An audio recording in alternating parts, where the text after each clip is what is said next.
அனைவருக்கும் வணக்கம். நாம் இப்போ ஒளி பிறந்தது அப்படின்ற டாப்பிக்கு இயல் 1 பார்க்க போகிறோம். குழந்தைகளிடமும் மாணவர்களிடம் மிகுந்த அன்பு காட்டியவர் யாருன்னா ஏபிஜே அப்துல் கலாம் அவர்கள். மாணவர்கள் முன்னேற்றத்துக்கு பல வழிகளை எடுத்து சொன்னவர் அவர்தான். எதிர்கால பற்றி கனவுகளோடு அதை அடைய வேண்டும் என்று கனவு கண்டவரும் அவர்தான். மாணவர்களோடு பேசுவதை மிகவும் விரும்பியவரும் அவர்தான். இத்தகைய அப்துல் கலாமை பற்றி நாம் இப்போ இந்த பாடத்தில் பார்க்க போகிறோம். மாணவர்கள் தொழில்நுட்ப கண்காட்சி அரங்கில் ஒவ்வொன்றாக பார்வையிட்டுட்டே வர்றாங்க. அப்போ கலாம் அரங்கு என் பெயர் பலகை அவங்களுடைய கவனத்தை ஈர்க்குது. அதில் உள்ளுக்க நுழையிறாங்க ஆர்வத்துடன். அங்கே என்ன எழுதிருந்துச்சுன்னா அதை என்ன பார்க்குறாங்கன்னா, அங்கே ஒரு பெரிய திரை இருப்பதை பார்க்குறாங்க.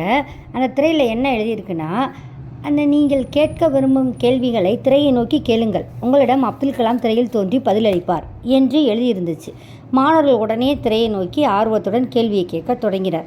முதல்ல அருள்மொழி கேட்குறாங்க. என்ன கேட்குறாங்கன்னா, அறிவியல் மீது உங்களுக்கு ஆர்வம் எப்படி வந்தது அப்படின்னு கேட்குறாங்க. அதுக்கு அப்துல் கலாம் தோன்றி பதிலளிக்கிறார் திரையில். நான் 10 வயது சிறுவனாக இருக்கும் பொழுதே எனக்கு அறிவியல் ஆசிரியர் எப்படி பறவைகள் பறக்கின்றன என்பதை விளக்கி கூறினார். அன்று முதல் வானில் பறக்க வேண்டும் என்பது எனது ஆசையாக குறிக்கோளாக இருந்தது என்று கூறினார். தேன்மொழி கேள்வி கேட்குறாங்க. நீங்கள் படித்த புத்தகங்களில் உங்களுக்கு மிகவும் பிடித்த புத்தகம் எது அப்படின்னு கேட்குறாங்க. எனக்கு தமிழில் திருக்குறள் மிகவும் பிடிக்கும். இன்னொன்றும் எனக்கு பிடிக்கும். அது என்னென்னா, லிலிலியன் வாட்சன் எழுதிய விளக்குகள் தந்த பல ஒளி அப்படின்ற புக்கை எனக்கு பிடிக்கும் அப்படின்னார். இந்த புத்தகத்தில் நான் கற்றுக்கிட்டது என்னென்னா, அறிவு, தன்னம்பிக்கை, மகிழ்ச்சி ஆகிய 3ஐயும் இதிலிருந்து நான் பெற்றுக்கொண்டேன் அப்படின்னு சொல்கிறார். அப்துல்லான்ற பையன் ஒரு கேள்வி கேட்குறான். என்ன கேட்குறான்னா, நீங்கள் பெரிதும் மகிழ்ந்த நிகழ்வு எது அப்படின்னு கேட்குறான். அப்போ அதுக்கு இன்னொரு பையன் சொல்கிறான், ஏவுகணை சோதனை தானே அப்படின்னு கேட்குறான். இல்லை, போலியோவினால் பாதிக்கப்பட்டவர்கள் ஃபஸ்ட்டு காலில் நடக்க முடியாமல் கஷ்டப்பட்டாங்க. அதாவது 3 கிலோ எடையுள்ள செயற்கை கால்களை பொருத்தி தூக்க முடியாமல் நடந்து போனாங்க. அப்புறமேலு நம்மளுக்கு எப்படி வந்துச்சுன்னா, நாம் பாதுகாப்பு கருவிகள் பயன்படுத்தக்கூடிய கார்பன் இலையை கொண்டு 300 கிராம் எடையில் செயற்கை கால்களை உருவாக்குறாங்க. அதை அவர்கள் அணிந்து நடந்து செல்லும்போது மகிழ்ச்சி அடைந்தார்கள் அல்லவா, அதை பார்த்து தான் எனக்கு மகிழ்ச்சி அடைந்தேன் அப்படின்னு கூறினார். ஆன்மதின்ற பொண்ணு ஐயாவை பார்த்து கேட்குறாங்க. என்ன கேட்குறாங்க, 100 ஆண்டுகளுக்கு பிறகு இந்தியா எப்படி இருக்கும் அப்படின்னு கேட்குறாங்க. அதுக்கு அப்துல் கலாம் சொல்கிறாரு, 3 சிறப்பு அம்சங்களை பெற்றிருக்கும். 1000 ஆண்டுகளுக்கு முன்பு இருந்த நாலந்தா பல்கலைக்கழகம் இருக்குல்ல, அதில் இருந்த கல்வி முறை நமக்கு இருக்கும். அவ்வளோ வலுவான கல்வி முறை இருக்கும். அனைத்து இயற்கை வளங்களும் தீர்ந்து போயிருக்கும். ஆயினும் நாம் என்ன செஞ்சுருக்கோம், நாம் தயாரித்து அனுப்பிய செயற்கைக்கோள் மூலியமாக சூரிய சக்தியை நம்ம பெற்று மகிழ்ந்துடலாம். அதுக்கடுத்து செவ்வாய் கிரகங்களில் நம்ம வசிக்கிறதுக்கான ஏற்பாடுகள் நடந்திருக்கும் அப்படின்னு சொல்கிறாரு. ஐயா, செவ்வாய்க்கோள்களில் வாழலாமா?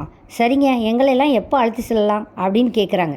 அதுக்கு 525 கிலோ எடையுள்ள ஆளில்லா செயற்கைக்கோளை இந்தியா நிலவுக்கு அனுப்பியிருக்கு. அடுத்தடுத்து ஆண்டுகளில் அந்த நிலவுக்கு மனிதர்களை நிலவிற்கு அனுப்புவோம் அப்படின்ற நம்பிக்கையில் நீங்கள் நிலவிற்கு செல்ல தயாராகுங்க அப்படின்னு ஐயா சொல்கிறார். நிலவிற்கு செல்லலாம், ஓகே. பாத்திமா கேட்குறாங்க, சூரியனுக்கு கூட செல்ல முடியுமா அப்படின்னு கேட்குறாங்க. சூரியன் தொடர்ந்து எரிஞ்சிக்கிட்டே இருக்கனால நாம் வெப்பத்தையும் தாங்க முடியாது. அந்த வெப்பத்தை தாங்குகிற அளவுக்கு நம்மகிட்ட கவசம் கூட இல்லை. வருங்காலத்தில் அந்த வெப்பத்தை தாங்கக்கூடிய கவசங்களை நம்ம மக்கள் தயாரிக்கலாம். அப்போ நம்ம சூரியன் கூட சென்றடையலாம் அப்படின்னு சொல்கிறாரு. ஒரு கேள்வி கேட்குறாங்க. என்ன கேட்குறாங்கன்னா, முதல் விஞ்ஞானி யார், உலகின் முதல் விஞ்ஞானி யாருன்னு கேட்குறாரு. அதற்கு ஐயா அவர்கள் என்ன சொல்கிறாங்கன்னா, நம்ம ஏன், எதற்கு, எப்படி அப்படின்லாம் கேள்வியெல்லாம் சின்ன குழந்தைங்க கேட்குது இல்லையா, அவங்க தான் முதல் விஞ்ஞானி அப்படின்னு சொல்கிறார். கவி அமுதன் ஒரு கேள்வி கேட்குறாரு. என்ன கேட்குறாருன்னா, வளரும் இந்தியாவிற்கான எங்களுடைய பங்கு என்னவா இருக்க வேண்டும், நீங்களே கொஞ்சம் சொல்லுங்களேன் அப்படின்னு சொல்கிறார். எந்த துறையை தேர்ந்தெடுத்தாலும் கற்றாலும் அதில் உயர்ந்த குறிக்கோளை மனதில் கொள்ளுங்கள், அதுதான் உங்கள் வெற்றிக்கு அடையாளம் அப்படின்னு அப்துல் கலாம் சொல்கிறார். எங்களுடைய பங்கு என்னன்னு சொல்லிட்டீங்க, ஆனால் நாங்கள் வெற்றியடைய வழி என்னன்னு சொல்லலையே அப்படின்னு வெண்பா கேட்குறாங்க. வெற்றியடைய 2 வழிகள் உள்ளன. அறிவை வளர்க்கும் அனைவரையும் பேச்சையும் கவனமுடன் கேளுங்கள். முயற்சி, உழைப்பு, உயர்வு, வெற்றி, இதுதான் தாரக மந்திரம் அப்படின்னு சொல்கிறார்.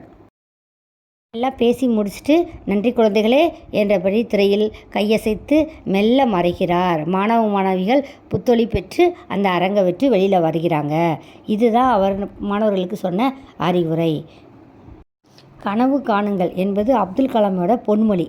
அது மாதிரி நீங்களும் கனவு காணுங்கள்.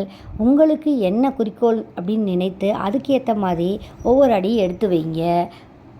நன்றி, வணக்கம்.